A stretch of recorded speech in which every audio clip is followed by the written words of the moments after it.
Hello, my darlings, and welcome back to This is Mariya. Today, we are talking about life path number 11, the master life path.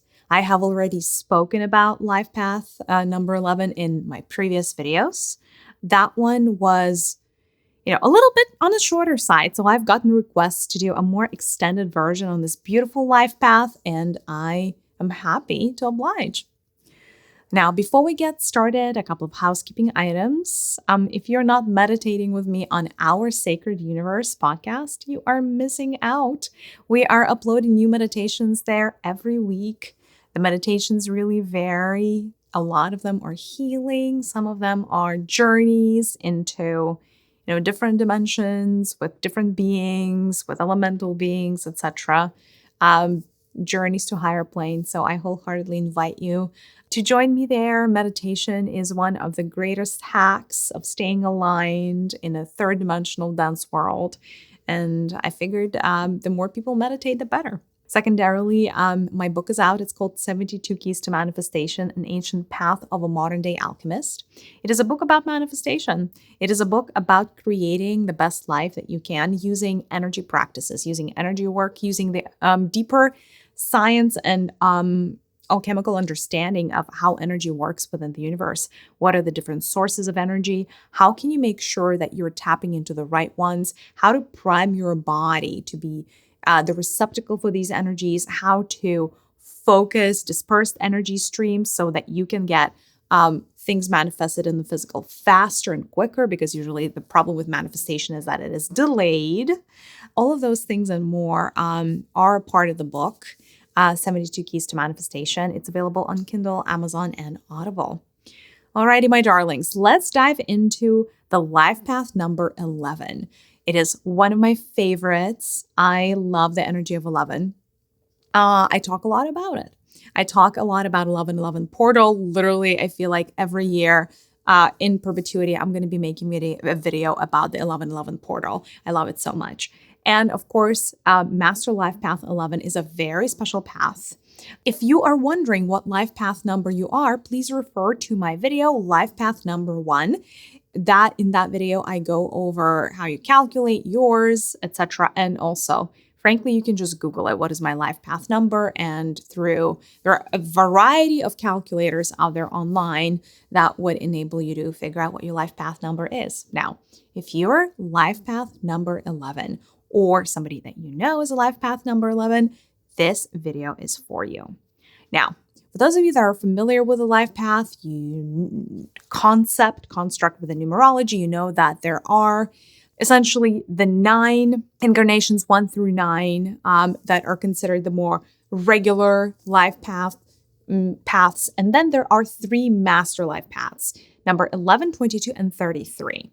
One is not better than the other. Usually, though, the master life path numbers, you cannot just undertake from the get-go. Your soul almost needs to prepare in order to be able to take on an incarnation that is a master life path. That is why it is called a master, because it requires a certain level of mastery. Usually, you are either going to, on your soul journey, you're either going through a master incarnation or your soul is preparing you for a master incarnation, right? So in the grand scheme of things, these master incarnations are broader heartbeats. They're the larger heartbeats of your existence. And so they really, really, truly matter. Now, master life path number 11 is a master intuitive, a master healer, master innovator, or a master visionary. Don't want to confuse you, but as I'm scanning these energies in order to better explain them to you, all of these words are coming to mind to describe the life path number 11. This path is beautiful. It is a challenging incarnation like every master incarnation. It is not so easy, right? So if you are a master 11, please know that you have amazing potential, but also know that you may have not been dealt the easiest hand in life. At the same time, your journey is going to be worth it, right? Every master life path, if you are aligned, if you're doing the inner work, if you are being in the world, solving the world's puzzles, there's always a reward at the end. That's why being a master incarnation is always very gratifying. Now, Today, we're going to go over what is so special about these master incarnations. What are some of the common characteristics of Master Incarnation 11? What are some of the challenges you may be facing on your path? What are some of your greatest gifts? And certain patterns that are very much prevalent for these life paths, I will also cover in this video. Alrighty, my darlings. So as a master intuitive, anybody who is an 11 carries within themselves two energies, right? The energies of 1 and the energies of 2. Usually as we are observing a composite number that contains more than one digit, we have to look at every little digit that makes up that number as well as their sum total. And that is how I get the energy of number 1 and the energy of number 2 for the 11 life path. Let us dissect what each of them means. And let us also dissect kind of like how these numbers come into play as you go through your life journey. When an 11 comes into a life path, very often there's something special about how they're born. Either the planetary alignment is very special, maybe the date that they're born is somehow very special. Maybe there is a story around their birth. Very often 11s carry this almost they have this unique birthing experience. Like they're that perfect snowflake. And there could be a story around their birth. They usually start when they start in their journey, they start with the energy of number 1 and the frequency of 1, which is actually somebody who is very much an individual. The Aries energy of the zodiac, right? The first zodiac sign is the Aries. So they come with a lot of life force. They also come with a lot of determination, and they can be a little bit stubborn. 11s are actually, in some instances, they're the child that lives in their own world. It can come across in many ways. They can be daydreaming quite a lot. Or they can be like a child that likes to keep to themselves and be in their world. They may be into make-believe type of games. Master number 11 is very likely to have an imaginary friend or, some entity, alive or otherwise, that, meaning like a spirit guide or somebody that's, it could be a toy that they think has a consciousness. Like they have this kind of invisible partner, invisible friend, or sometimes it's a visible friend, but they're just not human. So that is very common for life path 11. And so initially when they come into an incarnation, they have to overcome some adversity. And that would be a common thread with a lot of master life paths. For master life path 11s, the most common adversity that they would have to come into would be standing their ground and understanding their own individuality. So very early in life, they're going to be given a situation or a set of circumstances that will help them discover what it is that they're all about. And that is all encapsulated in the energy of number 1. Right? Number 1 is all about individuality or finding your own individuality if you're not entirely sure who you are. So the life path 11 really starts with a self-discovery journey. They really are on this merry-go-round, on this roller coaster ride of who am I really? Unfortunately, for master number 11, this question is going to be prevalent until the day that they die because they are a seeker archetype as well. Their soul is a seeker soul. They're very inquisitive. They're very curious. No matter how much they know, they always want to learn more. And they have an innovator soul. They have an innovator blueprint. So very often the master number 11 comes with an urge to shift something in society. They see the world differently from others. They see the things that are good, but they also see a lot of things that require shifts and changes in society. And they also know that because they have come with a big resource, a part of them knows that perhaps they're meant for something bigger.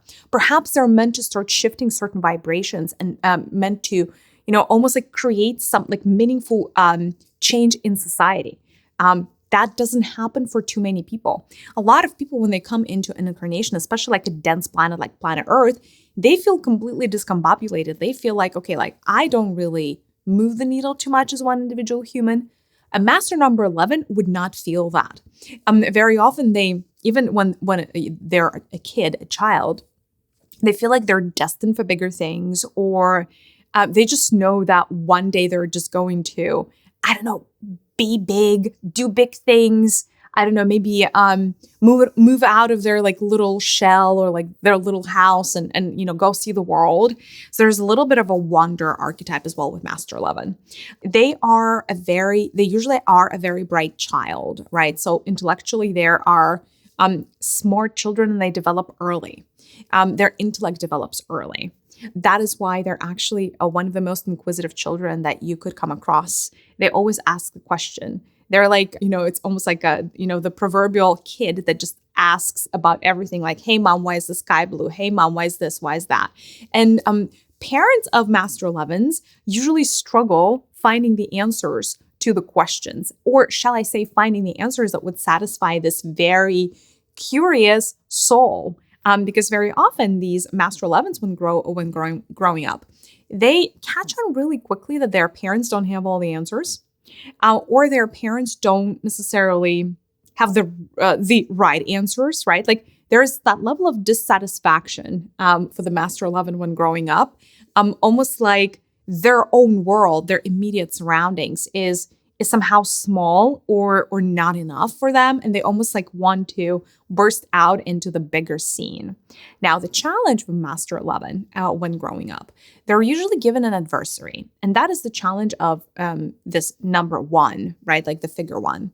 Usually there is one person in their immediate surroundings. It is usually a parent, could be a sibling, or somebody who is a primary caregiver, if that is not a parent, like that could be a grandmother, grandfather, aunt, uncle, whichever way it goes, could be a foster parent. Or in very, very rare instances, it's one of the teachers, like in kindergarten or school.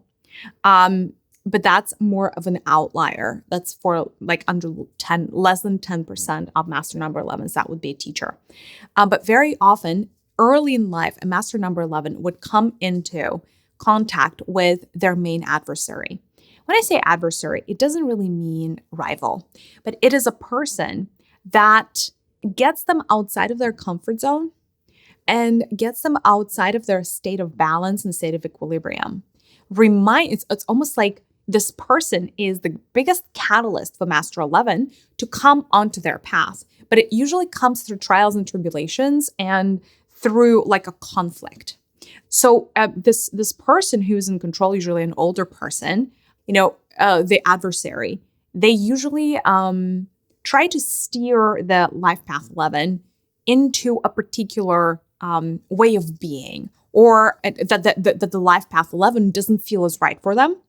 So it could be like a very strong-willed parent or authority figure. It could be a very pushy authority figure.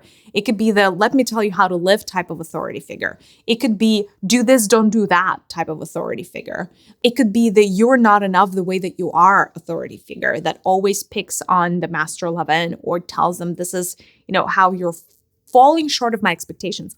Or even if that adversary is not very vocal about things, about their expectations, about what Master 11, should do, it is kind of perceived by life path number 11 that this is like that there is a certain bar to hit or a certain standard to hit. And the closer Master 11 examines the standard, the more they realize that it's kind of fake. There's more to life than that. And more importantly, that is not their truth and that is not their authenticity. So for Master Life Path 11, the first part of their life and the first challenge in their journey, which by the way may be, and it may go up until like their early 20s, this first challenge, is finding their own authenticity, finding their own voice, finding their own path, like understanding who are they truly at their core? What are the things that make them happy as opposed to the things that don't really resonate with them?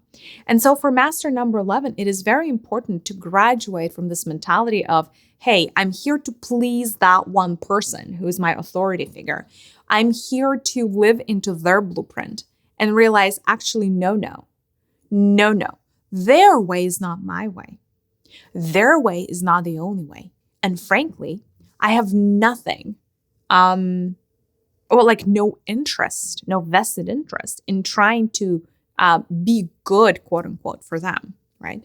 And so at one point, if the master life path 11 is on the right track, they're going to go through the breaking of the chain moment, or the chains rather.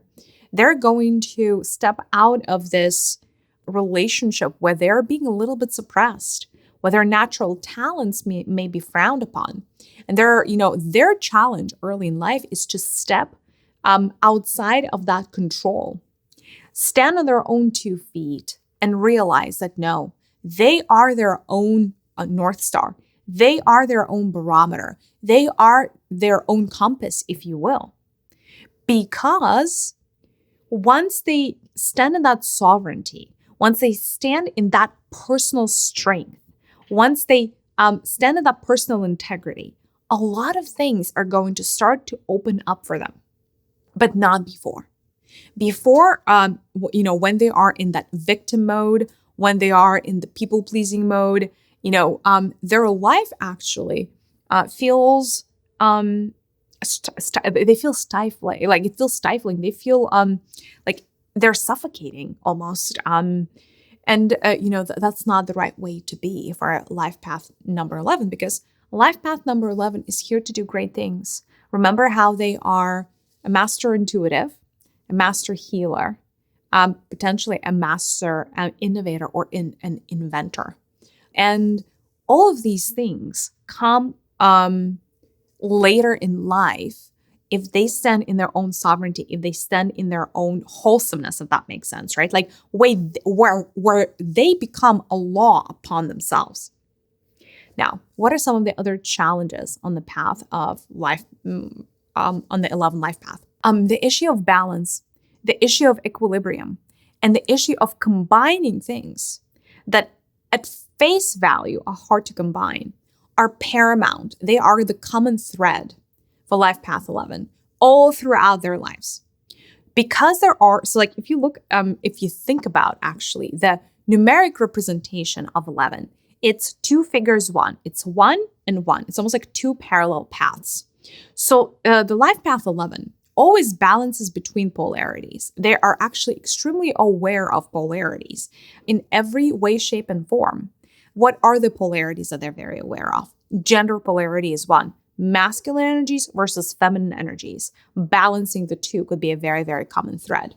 They can also, because of that, because they are all about balance, and that's why they carry this large archetypical Libra energies, like the scales, always trying to balance things, which doesn't make them indecisive. Life path 11 is quite decisive, right? So that's how they're different, perhaps, from your traditional Libra. But they are always about to balance polarities. Some of them, because they're always seeking to balance the masculine and feminine energies, can come across a little bit more androgynous looking in terms of their outward appearance. It could be males, for instance, with large eyes or slightly slender forms, like body shapes, or it could be females who have slightly more masculine hands, or that are very athletic, right? Somehow they bring that androgyny with them, and again, it is because they are extremely balanced, right? Like they are coming here to be the way showers also for the future. That's why they're the master innovator. And because of that, and part of the development of the human species is actually being able to internally really stop fighting between your masculine factions and your feminine factions and find that middle ground, right? Which is also what Master 11 is here to show. But the gender polarity is not the only polarity or balance that a Master 11 may be dealing with. It could be the balance between light and dark, good and bad. Justice and injustice, the balance between, let's say, heart and mind, business and spirituality. Master 11 always teeters on this precarious point of making sure that they're not too much of one thing and not enough of the other. So for them, actually, throughout their whole life, there's always going to be a conflict of, hey, am I balanced here? And what area in my life am I not seeing that balance? The interesting part is this. Whereas most people have to pick a lane, meaning like, okay, you're either a doctor or you're an artist, so to say, right? Like most people have to pick one or the other. They cannot be everything to everybody. Not Life Path 11. Life Path 11 is one of those very rare, very beautiful energies that enables the person who's living it to be all of it. So the answer for the Life Path 11 is, not one or the other. It's both. How can you be everything? The answer is yes to everything, right? So these are these wondrous people that can have an amazing scientific career and be an artist on the side. Or they can be a businessman, a really successful businessman, but also be very spiritual and, do all the practices and do all the work and talk to spirit guides. And, it's almost like the 11s can combine the uncombinable. And because of that, they are themselves a walking template. Another thing that's really, really important with 11s is Life Path 11 is a walking portal. When you see 11:11 on the clock, that's a portal. November 11th is another portal. When ones come together like that, it's always a portal. So somebody who's a life path number 11 is a walking portal from the day that they are born to the day that they die. The question is, what are they a portal for? There is one existential question usually for each of the life path numbers. So for life path number 11, the question is, what am I a portal for? What kind of energies am I bringing onto this incarnation or into this incarnation? If you're talking to spirit guides or if you're, going to go into meditation after this, do inquire to ask the universe, if you're a life path master 11, what are you the portal for? What is the flavor of your energy that you're able to and meant to anchor into this frame of existence? I think that you're going to find out a lot about yourself. Life path number 11, like I said, they're very innovative. They're very inquisitive. They are incredibly good at systematizing information. So a lot of them are drawn to, they have this like Aquarian energy that is very forward thinking and forward looking. You are going to be tight pressed to find a master 11 that is looking backwards and wants to do things the traditional way and doesn't want to see change. It's like they're like naturally wound for making shifts in society. Now, the form in which they make that change varies. A lot of master number 11s are visionaries. So it's almost like they see the future. They have the vision for the future. They can connect to it. It's almost like, and they see it sometimes like decades ahead, right? So they have the gift of almost like seeing the most optimal path for society to evolve and being those agents of change day in and day out in very different areas of society. So they make really great inventors. They make really, really good scientists, especially scientific discovery that is life-shifting. They can start movements because of that, just because of they're very charismatic usually and they're very visionary. Another thing though about life path number 11 is they are incredibly empathetic.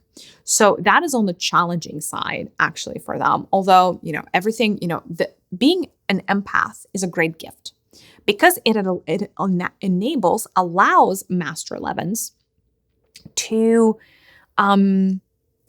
read the room very well, connect with people very well, understand in a very discerning way what is going on with different groups of people, including the society at large.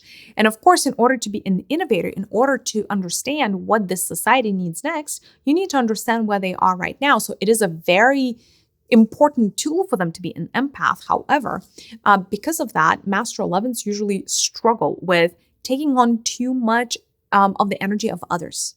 So watch out for your resource if you're this life path number. Know that very often your moods, how you feel, like even in your physical body, your energy levels are going to be dependent on the greater collective and not even you. So for you, it is extremely important to do detoxes across the board, a physical level, energetic detoxes, and having daily energy practice that would allow you to remove layers of grime and dirt and debris.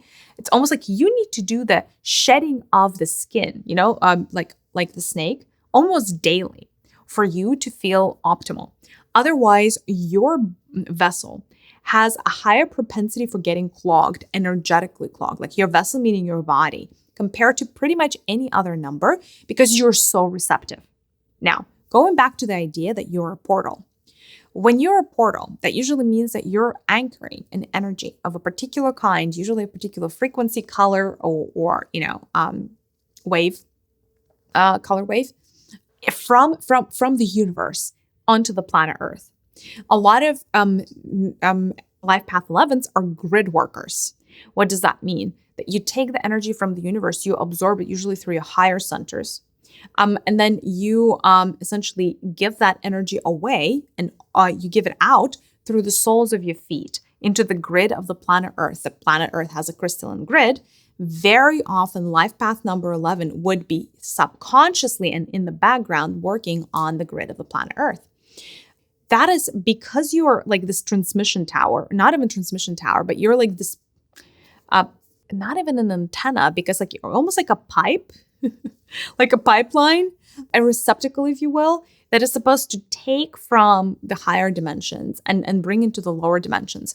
You're always anchoring energies. Whether you're sleeping, you're anchoring energies. Whether you're awake, you're anchoring energies. Whether you're at work, whatever you're doing, you're anchoring energies very often in the background.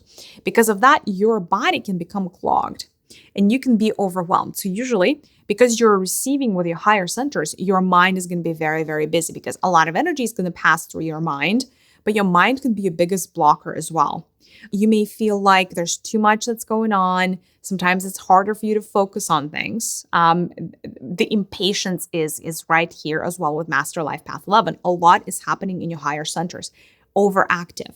At the same time, your lower centers may be clogged, meaning you may have stomach issues, you may have back issues, you may have knee issues, you may have hip issues, you may have actually bone issues, like health issues. Why?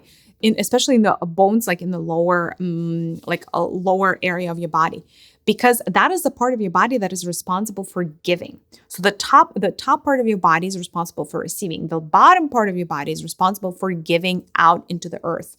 So a lot of the clogging, if you're not able to give away as much energy, a lot of the clogging is going to happen in your lower bottom part of your body. So it's actually extremely important for you to work with the release, and the ability to release those energies. Work with the soles of your feet, because that is, for you specifically, that is the area of your body that you're meant to use to release things. That is the number one thing that gets blocked in you.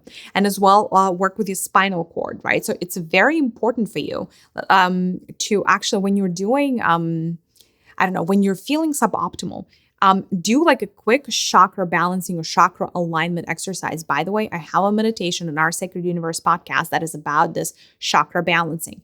But it's essentially, you have to activate all of the chakras and rotate every chakra from top to bottom, from white to red. And then also what you want to do is you want to make sure that the energy is flowing unrestricted from the soles of your feet up into the crown, into the top of your head, and backwards as well, right? Because your channel can get clogged upwards or downwards, and that will give you a physical ailment. That is why I would say Master 11s are actually very prone to certain health conditions that are purely energy-based, just because you are this portal and you're this channel. Okay. Going back to what I started with originally, if we're looking at energy of 1, right, which is where you start your incarnation, what happens later? Later in life, you are dealing with the energies of 2. 2 are the energies, 2 is the number of the Divine Mother. 1 is the number of the Divine Father, right? So you start by being your sovereignty, being understanding who you are, understanding your strength, understanding your weaknesses, owning your gifts, owning your story, owning your voice. All of that happens at the first part of your life. Second part of your life is when relationships become extremely important to you, when giving to others becomes extremely important to you, when very often you would find a partner. It's actually for Life Path 11, it's extremely important that you have like a very close connection to somebody at a soul level, almost like the person that you can tell anything to, because that person for you is going to really propel you into stratosphere in terms of your spiritual development, and could be anything else, not just spiritual development, it can be all other development. So you have this partner, need for a partner, need for whether that's a soulmate or a best friend or somebody that really truly gets you, because that is what is going to start. Like, remember how you're the scales? If you go without a partner or without that close soul for too long, you're going to start feeling unbalanced. It's too much of you and not enough of the partner energy. And your soul is going to want to seek that. But if you find that partner, it's like 1 + 1 = 10,000. That's like a really, really beautiful thing for you. You would also notice, like I said, that the older that you get, your gifts become activated. Very often with life path numbers, your gifts don't get activated in your early childhood. And I mean psychic gifts. It could be also some of the other gifts. Doesn't have to be psychic. You develop them later in life. By later in life, I mean 40 plus as a general rule. Now, there are exceptions to every rule. That's why we have rules, right? You may be the outlier, and God bless you if you are. For others, for all the other people, you're going to have to get patient, which I know is a pretty tall order for any Master 11, because 11 is really extremely impatient. They have that youthful energy about them where they're just ready to go yesterday and they don't necessarily want to wait. But sometimes the good things in life take time. And so your gifts develop over time. And also the older you get, the more you would notice that you have this thirst to give back. You have this thirst to do bigger things. It's almost like you have this inherent need to keep expanding. And that's the other part about the Master number 11. You have to always be expanding. And depending on what your definition of expanding is, that may take upon a very different embodiment in your incarnation. For some of you, expanding would mean always learning. Whether that's learning new languages, whether that is learning new cultures through travel, whether that is learning new skill sets, whether that is, learning new industries, changing jobs, you just have that need for expansion. For others, it may be completely shifting your life's not life's work, but what you do for a living. You are very prone to dropping what you're doing and changing your career and doing that multiple times in your life, and that is actually good for you. Specifically for Master 11, it is healthy for you to completely start from scratch and become a novice. Because when you're a newbie at something, that is when your natural abilities, that's when your natural talents are the most activated. That is when you are the most alive. Master Life Path 11 is also a healer. What do I mean by a healer? It could, you're a natural healer. You have natural healing abilities. Now, it doesn't mean that everybody is the same kind of healer, because it's like with doctors. You have a pediatrician, or you have a gynecologist, or you have a surgeon, and those are not the same by any stretch of imagination. Same thing here. It could be energy healing. You could be an herbalist, right? Because actually Life Path number 11 has a really, really good connection with the elementals and the elements, and plant kingdom, animal kingdom, crystal kingdom. They're very connected to the kingdoms. They're very connected to Mother Gaia inherently, because if you're working with the crystalline grids, if you are this antenna that receives things and gives things into the earth, you are plugged into the matrix of the earth, whether you'd like this or not. And that is why you're naturally in tune with the elemental kingdom, right? And so, by the way, so if you're a Master 11 not working with elementals, I highly recommend that you do.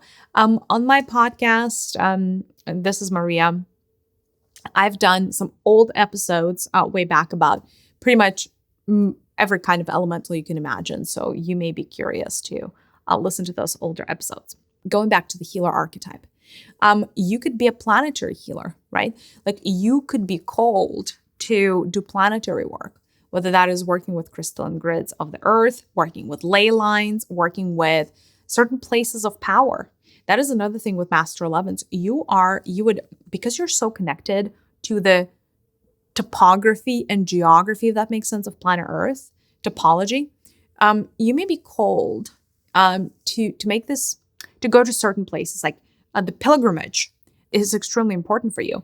And you may be called to certain spots where the ley lines converge quite naturally.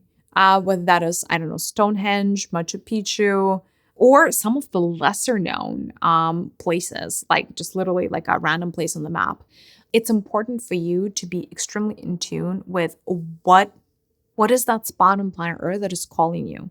Because those callings for you are never random.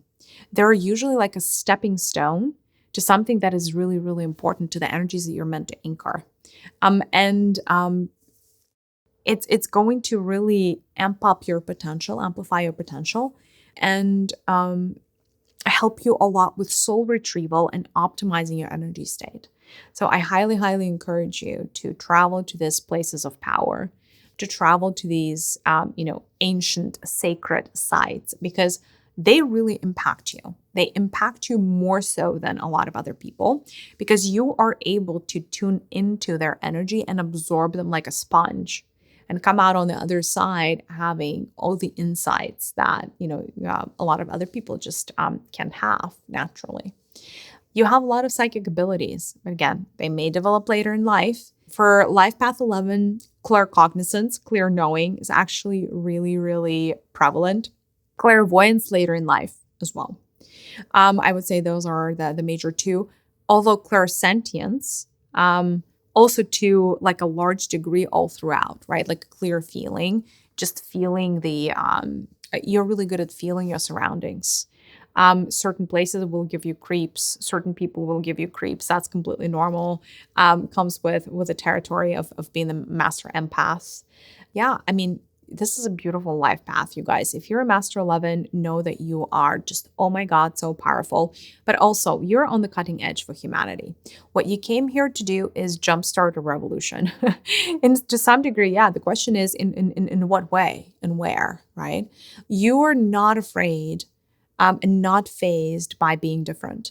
And that is your power. That's your superpower. You don't worry, or worry less rather, about being that way shower, being like the odd one out a little bit. Like that doesn't bother you. You're like, oh, why would I be like everybody else? Everybody else is just boring, right?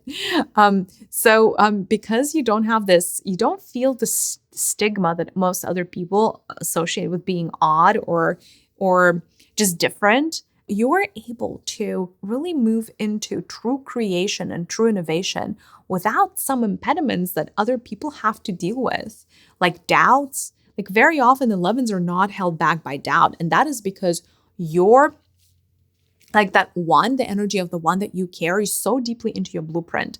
That is the Aries energy. It is the ram that's like running around like really, really quickly towards a goal, right? So your power really, you thrive on things that are, measurable, on setting big goals for yourself and manifesting things. You are a master manifester. If I say so myself, you just have that natural fire in you that you're able to put towards pretty massive creation. But at the same time, with the energy of the two, you're so much water.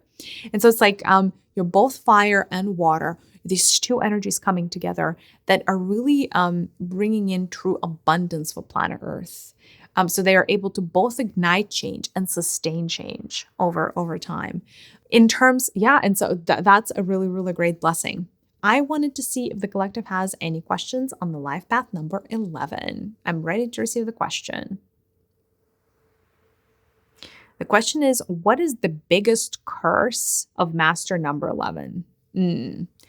I would say that the biggest curse, although, I mean, the question is the question, right? So I don't get to change the question because a part of me wants to say, what curse? You guys are so blessed.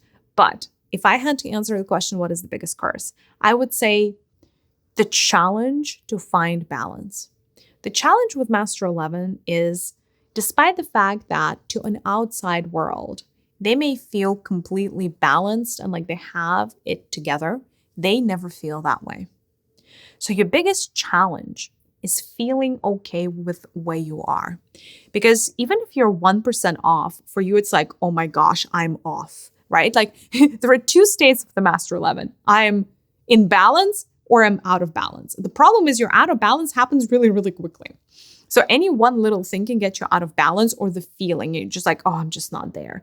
Either like my physical body doesn't feel perfectly aligned, or like my energy doesn't feel aligned, or my mind is too busy, or I'm too much in the, I don't know, like in my work, not enough with my family, or I'm too much with my family, I'm not doing enough work. Like it's very hard for the 11 to find balance and maintain it over time. And so I would say your curse is actually being too much in your head around this issue of balance and not getting it or not feeling it, whether in you internally or in your external world. And that gets you so much off your axis, and you spend countless hours overthinking. Like, how do I get back into balance? How do I get back into balance, right? So in some instances, that can really stop you, right? If you were just able to let go that perfectionism of having to be 50-50, so to say, like if you were to scale, and just allowed yourself, moments of disbalance, and if you just learn to ride the wave, I would say you would live a much, much happier life. But thank you for the question. I'll take one more question from the collective before we finish the episode. Anything you wanted to learn about this life path? The question is, what are some common threads that you're seeing with the collective on the occupations that these people, this life path chooses? Ooh, okay. There are a lot of healers on this life path, different ones. Energy, acupuncture, doctors, nurses, as well as like energy workers, grid workers. And the ones that don't know that they're healers, they're doing a lot of healing work in the astral. There are a lot of people actually on this life path 11 that are in business, but usually it's some kind of conscious business. So I see that. A lot of freelancers too. Like Master Life Path 11 doesn't like working for other people. So because very often they feel they don't like when somebody is in charge and not them. Like they don't like being told what to do. There is that, again, it's that Aries energy in them. Like, don't tell me, please. I have my own path. That's their sovereignty speaking.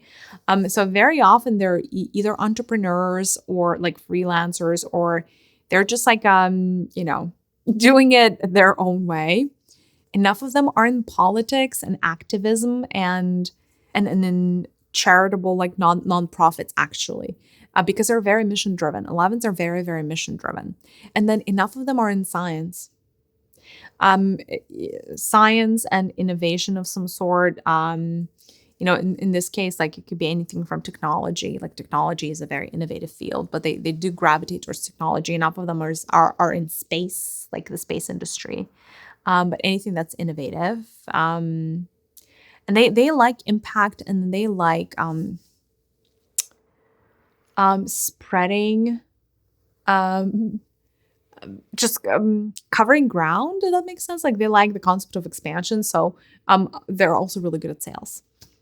All right, my darlings. Well, thank you for sticking around with me for this journey around the Life Path 11. I hope this was helpful. If you're watching this on YouTube, please let me know in the comments if this resonates. And thank you so much. I'll see you in the next one. Bye.